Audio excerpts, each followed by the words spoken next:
আসসালামু আলাইকুম। আমি ঢাকা মিরপুর থেকে এসেছি, নৌবাহিনী কলেজের একজন ছাত্র। আমার নাম মোহাম্মদ ফাওয়াজ। আমি একটি প্রশ্নের সর্বপ্রথম একটি উত্তর দিতে চাই, সেটা হচ্ছে জামাতে ইসলাম কেন চাঁদাবাজি করে না, কেন কোনো লুটতরাজের সাথে জামাত ইসলাম নেই।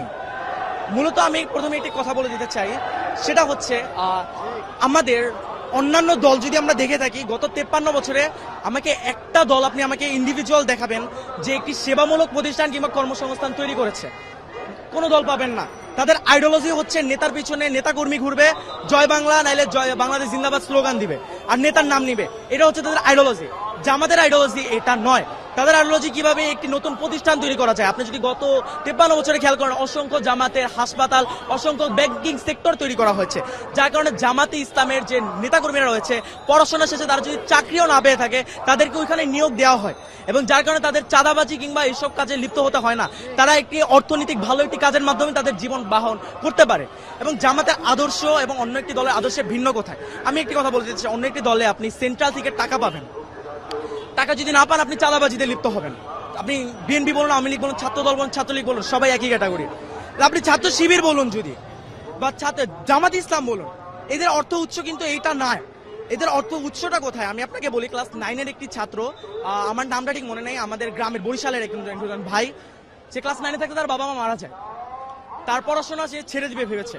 তখন জামাত যে সংগঠন তার সাথে কথা বলে যে তার সম্পূর্ণ ব্যবস্থা তারা গ্রহণ করে, তাকে সম্পূর্ণ শিক্ষিত করে, তাকে দেশের বাইরে পাঠায় পড়তে, এবং তাকে ডক্টর বানিয়ে বাংলাদেশে ফেরত আনে। এখন আমার প্রশ্ন, একজন বিবেকবান মানুষ জীবনেও কি তাকে যেই দলটা, যে সংগঠনটা এত উচ্চ একটা পর্যায়ে নিয়ে গিয়েছে, তাকে জাতীয় রাষ্ট্রের সম্পদ বানিয়েছে, তাকে কি তার কাছে কি কোনো সাহায্য চাওয়া লাগবে দলটা থেকে? সে তো একজন বিবেকবান মানুষ, সে নিজে থেকে তার অর্থের 50% দান করে দেবে এই দলের জন্য। এই একটা কারণে জামাতের কারো কাছে চেয়ে খেতে হয় না। আর জামাতের প্রত্যেকটা নেতাকর্মী যারা রয়েছে তাদের মাস শেষে একটি অ্যামাউন্ট উল্টা দিতে হয়, জামাতে অনুদান দিতে হয়, এবং সেই টাকা দিয়ে এই যে আমি যে বললাম প্রথমে, এই ছেলেটাকে পড়িয়েছে, এরকম অসংখ্য অসহায় এবং দরিদ্র ছেলেকে পড়ানো হয়, ছেলে মেয়েকে, এবং এই টাকা দিয়ে, এই আমাদের অনুদানের টাকা দিয়ে। কারণ আমার প্রশ্ন, যেই ছেলে বা মেয়েটা এত কষ্ট করে দলে টিকে থাকার জন্য টাকা দিতেছে, নিজে থেকে নিজের পকেট থেকে টাকা খরচ করতেছে, তাছাড়া মাস শেষে 2টা করে বই পড়তে হয়, বই পড়ে ওইটার পরীক্ষা ভাইভা দিতে হয়, 5 ওয়াক্ত নামাজ পড়তে হয়, নামাজে সে জামাতে কয় রাকাত পড়তেছে, কয় রাকাত জামাতে পাচ্ছে না, সব রিপোর্ট প্রদান করতে হয়। এত কষ্টের পরেও যে মানুষটাই দলে থাকবে, ওই মানুষটার কি নৈতিকতা নিয়ে কোনো প্রশ্নের আর কোনো দিক রয়েছে? ওই মানুষটা কি কোনো স্বার্থের জন্য দল করতেছে? ওই মানুষটার ভিতরে নৈতিকতা আছে বলেই মানুষটা দলটা করতেছে। এত কষ্ট পেরিয়েও এই দলের প্রতি সে তার ভালোবাসাটা রয়েছে। এখন আপনি আমাকে কোন দিক দেখাবেন? 71-এ যে আলবদর, তারপরে রাজাকার বলে, এই দিকটা দেখাবেন? আমি আপনাকে একটি কথা ব্যক্ত করতে চাই। হযরত উমর রাদিয়াল্লাহু তাআলা আনহু, তিনি যখন ছিলেন, তিনি কিন্তু মুসলিম ছিলেন না, তিনি কিন্তু ইসলাম ধর্ম গ্রহণ করেন নাই।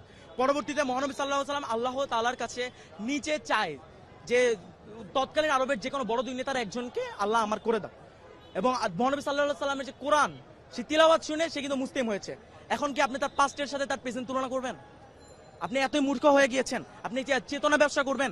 আওয়ামী লীগ এক দল বলে গিয়েছে, তারা এখন কোথায়? তারা এখন ভারতে। এরপর আরেক দল যারা এখন বর্তমানে বলছে, তারা কোথায়? তার নেতা লন্ডনে। যেই দলটাকে বলে, সেই দলটা কি পাকিস্তানে গিয়েছে? সেই দলটা যায়নি, সেই দলটা ফাঁসির মঞ্চে হাসি মুখে দাঁড়িয়ে গিয়েছে। আপনি যদি আরো বলেন, যে 71-এর কথাই আমি ধরি, যদি আসলে জামাতে ইসলাম রাজাকার হয়ে থাকতো, কেন মুজিবের সময়, জিয়াউর রহমানের সময় এই জামাতের কোন নেতাকর্মীকে রাজাকার বলে শাস্তি দেওয়া হয়নি? কেন শেখ হাসিনা আসার পর নির্বাচনের দিন তিনি নিজে গিয়ে জামাতের হুজুরের কাছে গিয়ে বলেছে, হুজুর আমাকে দোয়া করবেন আমার জন্য, আজকে আমি নির্বাচনে দাঁড়িয়েছি।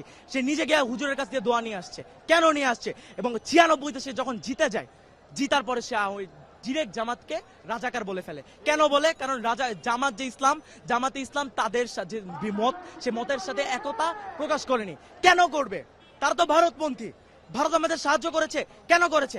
ইন্দিরা গান্ধীকে যখন প্রশ্ন করা হয়, সে একটি উত্তর দেয়, মাথার এক পাশে ফোড়া হলে আপনি অন্য পাশে ঘুরে ঘুমাতে পারবেন, যখন দুই পাশে ফোড়া হয় আপনি ঘুমাতে পারবেন না। এর মানে কি বুঝতে পারছেন? আপনার যখন দুই পাশে ইসলামিক রাষ্ট্র হবে, তখন আপনি থাকতে পারবেন না। হিন্দুত্ববাদ আপনি ছড়াতে পারবেন না, পুরো বিশ্বে আপনি মঞ্চতে প্রকাশ করতে পারবেন না। সেই কারণে তারা বাংলাদেশের সাহায্য করে। এবং তারা আমার কোন সাহায্যটা করেছে?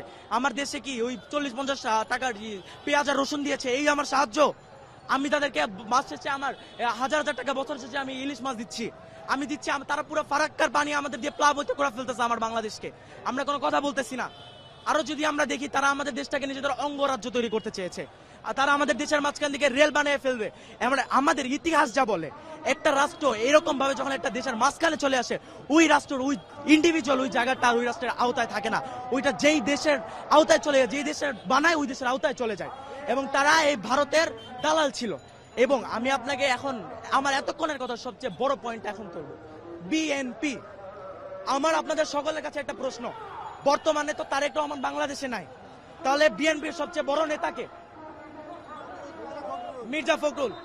এখন আমি বলতে হাসি পাচ্ছে আমার, মির্জা ফখরুল যদি দেশের সবচেয়ে বড় নেতা হয় বিএনপির, তাহলে গত 3 মাসে কেন মির্জা ফখরুলকে কোনো টক শোতে কিংবা কেন কোনো মিডিয়া ফেস করতে দেখা যায়নি? দেখা গেছে কাকে? সালাউদ্দিন সাহেবকে। এখন আপনারা যারা পলিটিক্সের ভিতরে আছেন বা থাকেন, তারা জানেন গত 10 বছর সালাউদ্দিন সাহেবকে ভারতে বিলাসবহুল ভাবে 3 স্টার প্লাস রিসর্টে রাখা হয়েছে, তাকে সম্পূর্ণ সুযোগ সুবিধা দেওয়া হয়েছে, তাকে সেটিং করা হয়েছে ভারতীয় দালাল প্রথায়। তাই সে হচ্ছে, আমি নিজের মুখে বলবো, আমি জানি না আমি এটা বলার পর আমি বাঁচবো কিনা, আমি আমি আমি আল্লাহর আইনে আল্লাহর জমিনে দাঁড়ায় বলবো, বিএনপি হচ্ছে ভারতের দালাল, ভারতের দালাল, ভারতের দালাল। এবং যারা বিএনপির ভারতে আর কি সাপোর্ট করে না, যারা রয়েছে, যারা বিএনপির ভারতে সাপোর্ট করে না, যেমন ইলিয়াস আলী, বাবর, তারা এখন কোথায়? আমার প্রশ্ন, তাদের কি বিএনপি কি সামনে আনছে? কেন আনছে না? কারণ বিএনপি তাদেরকে আনতে দিবে না, তারা ভারতপন্থী না, তারা ভারতের বিরোধী।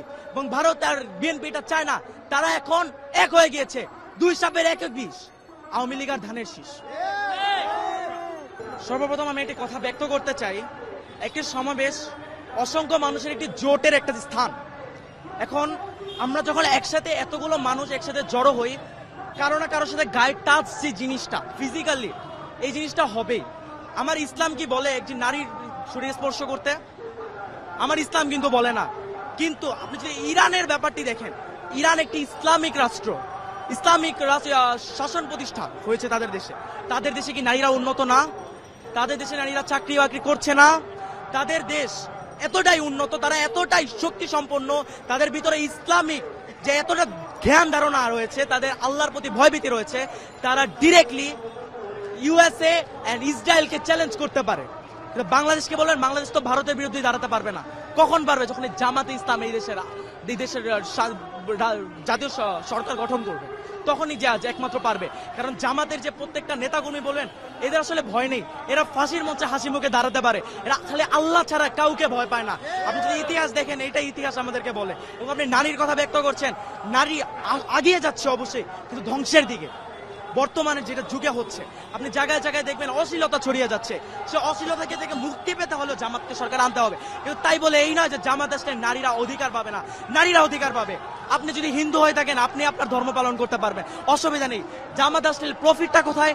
যারা ইসলামে বিশ্বাস করে, যারা পর্দা করে, তারা একটু সুবিধাটা বেশি পাবে, তারা সুন্দরভাবে পর্দা করতে পারবে, তাদের দিকে আড়াল চোখে কেউ তাকাতে পারবে না।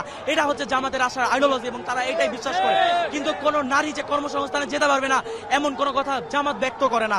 আপনি যদি আমাকে দেখাতে পারেন জামাতের একটি খুঁত যদি আপনি আমাকে দেখাতে পারেন, আমি নিজে বলছি, আমি ওই দিন থেকে জামাতের সাপোর্ট করা বন্ধ করে দিব।